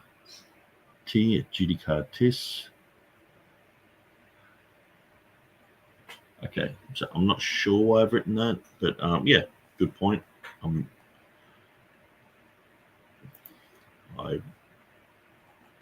One can see in Beza's hand copy that Hoosios and Sanctus, and it should just have are underlined, and perhaps that in brackets. Because I did have a friend of mine proofread through this, and perhaps because I can't even think of why I would say that, but I can think of him reading through, and because I haven't put the brackets there, Hohosios and then or and Sanctus, and so he's changed it to this and to making it so Sanctus appears there, and then have instead of underlined, and he's put both there. and I've just sort of read through it and gone, yeah. But yeah, so anyway, thanks for pointing that out. Time for dinner, catch you later. Cool, mate. So let's continue on. So we've got another, say, about 5 minutes of video left. In the hand copy that he's provided. So I'm not sure what went wrong there. I think he may have noticed the markings about the translation of the last 3 words and assumed that had something to do with sanctus, which it doesn't. That's not what that is about. So I'm not sure what he means when he says that sanctus is underlined. It doesn't seem to be underlined. And yeah, I think he just meant to say that hohosius is underlined and that hohosius means sanctus. So I think maybe just a slip of the pen or something like that on Nick's part. So then he says there's about 200 Greek manuscripts in existence containing Revelation 16:5. I'm not sure if that number's right. I've heard some people say as high as 300. I'm not actually sure. There is, interestingly, this is an area that has been highly studied. The manuscripts of Revelation have been highly studied. Hoskier is one, but others have studied it as well. I don't have the exact number of Greek manuscripts, he says. But as mentioned, let's see, he says, but Somenos is lacking in all of them, and the reading Hohosius prevails. But as mentioned, only 4 Greek manuscripts of Revelation 16:5 exist from before the 10th century, and the 3 earliest witnesses of Revelation 16:5 do not even agree. And when he says do not even agree, I think he means about whether there should be an article before Hosius, or whether or not there should be the particle and kai, the particle kai, which means and, whether that should be there. There's some disagreement amongst the 4 copies. There's 3 different readings among the 4 copies. But they all say Hosius. The question is whether it's Ho-Hosius or Kai Ho-Hosius. That's the issue in those manuscripts. But anyway, yeah, I mean, he's not wrong about the fact that there's some disagreement among those early witnesses. Beza saw this erroneous pattern below. So when he says the erroneous pattern below, he has a diagram. I'll show you in a second, or I'll describe it to you in a second. He says the erroneous pattern that disturbed the basic triadic declaration structure in his previous editions of the Greek New Testament. I don't know if you'll be able to see this, but if so, you can see that there's a erchomenos in all of the other ones in the second from the most right column, except for the Revelation 16:5 where it's Hosius, and so that disturbs the pattern. And indeed, it does disturb a pattern. Now, when we talk about what Beza did or didn't notice, or saw or didn't see, I think it's important to do our best to describe what he actually saw or actually said, and then to distinguish between what he actually said he saw, what we have direct evidence for that he said he saw, versus the things that we speculate or guess that he saw. And in some cases, this maybe seem like a fine line, but it may be that it will turn out to be important. We'll see. Then he says, and he replaced Hosius with Esomenos in his 1582 edition, and that was the second chart you saw, which instead of having Erchomenos, it now has Esomenos. But still, the pattern is not the same, but it's a little bit closer, I suppose. Beza plainly saw that the triadic declaration is the sacred name of Jehovah in Revelation, not just as a phrase, but as a proper name, describing the eternality of the beginning, middle, and end of Jehovah, the past, present, and future of the I am, the shall be. The Revelation 16:5 footnote in Theodore Beza's 1588 says, and then he has a translation of it.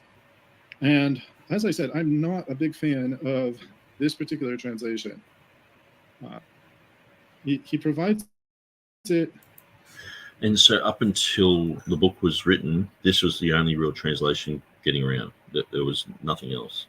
And Google Translate didn't really help either.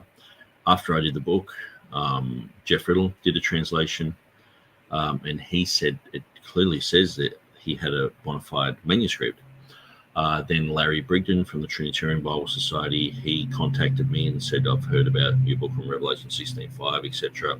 And he was going to write I think it was a book or an article on Revelation 16:5, and which is quite a big feat, because I know myself just going through it, especially Trinitarian Bible Society, they, like my book, I can pretty much do whatever I want, but they are under certain guidelines and restrictions and all the rest of it. And I think it would have been interesting them doing an edition of that. But then we have also Jan Kranz. He's done an edition on the Munster website. And then we have, when I debated Stephen Boyce, he contacted, I think it was not Snitson. Oh, no, it was a friend of his from the Smithsonian. And so he translated the Latin. And when I went through that, I was like, actually, that reads different to what the one I have. and it was clearly saying that he had an ancient manuscript. So there was sort of like 4 places that I was like, all of a sudden, everyone was translating this Latin. Now, one thing I will show you is I'll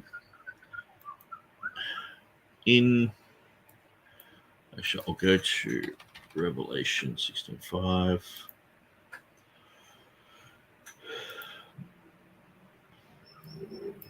Now, if you can look at the history of this page, or you can look at the history of every page and every edit I've ever done. So it goes way back. So you can see September 2016, I've gone through a lot of this information. Okay, and sometimes it's like, oh yeah, that's good information. Sometimes I delete it, sometimes I add to it. But lots and lots of info. Okay, but if we go back to say,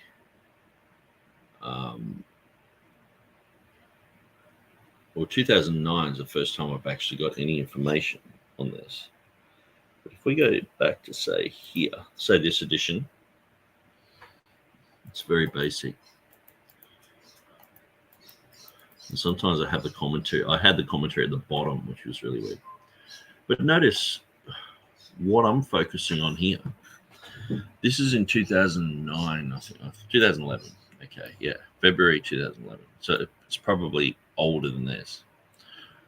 But I say, and without doubting the genuine writing in this ancient manuscript, I faithfully restored to the good book what was certainly there. So I was actually saying that Theodore Beza had an ancient manuscript. So I actually dropped that because of the poor Latin translation that I had, where I couldn't really, I kept reading over it, and I was like, is he really saying that? And I guess with the influence of James White, I was like, I don't think he's saying that. Because I guess in a way, there wasn't as much information as there is now on this issue. And so,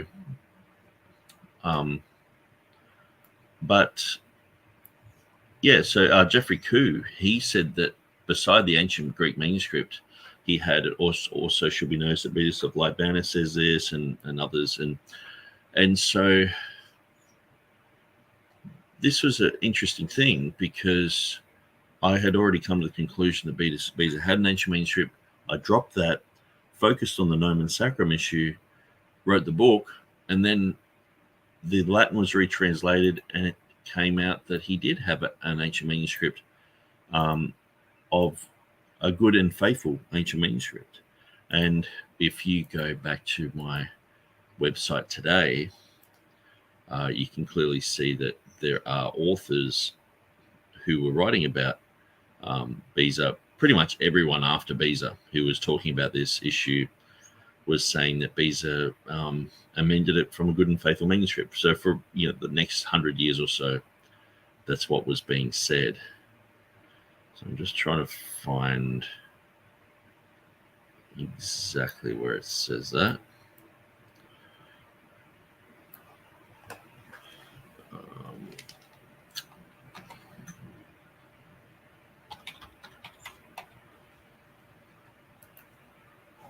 Here. David Perellis, so his 1611 edition was translated in from Latin into English, and it has here Ecomenos, which is to come before use. Here it is, Somenos, who shall be, as Beza hath brought to light out of an ancient manuscript. So this was, see Beza's annotations on this place. So it's just pointing to Beza, and so this is what scholarship thought of that time.